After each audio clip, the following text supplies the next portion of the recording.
ko gaganyan eh. Lip tint lang naman yan eh, para makabenta tayo. Ang konti naman ang Ang nakukuha. makakita tayo. Iba ka na naman Bago nga yan prank eh. nyo ah. Bago yan, be. Ang bango, oh. Mm. Ganun mo lang. Ah. Alam mo kung bakit kita ginaganito. Kasi ito talaga literal na lalaki na ayaw mag-lip tint. Ayan ang tunay na lalaki. Sino ba yung lip tint? Oh. Gusto mo pa bang bagitin namin dito? Gusto mo pa bang bagitin pa nga yung kanya? Huwag kang mabasa. Ito ka. Nang bumasain yung lips. Lumapit Ito to ba yan? Oo. Bakit dapat na lang kayo? Walang prank yan! Ayun, wait ako sa ano. Vintage tech. Ito ka, lumapit ka dito. Kala mo pahit lang. Pahit nga, ano lang. Hindi pa kumukulay. Hindi naman kukulay yan eh. Ano lang, shine? Oh, pwede sa lalaki. Wait lang, gano'n. Oh. Huwag mong kakainin na. Oo, ganyan lang. Tarmagan. Tarmagan ka.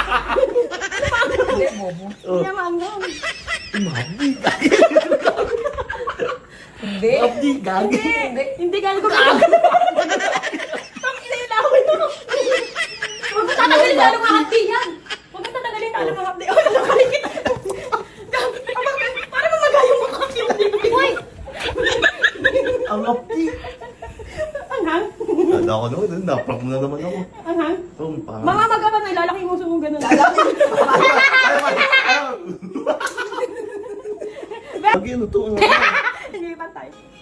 Mga magapan yan, dati mo tinanggal. Uy, Makati. Makati ka. Makati, Mikey. Uy, di na ako mag-lips. Lalaki yung gawin. Medyo makasbi yan. Ah, lalaki yung lips. Ah!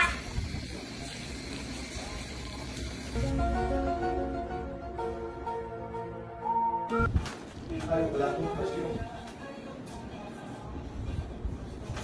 Ay, ito ba siya? Tapos na. Ako na may toothpaste nilo. Sarap na?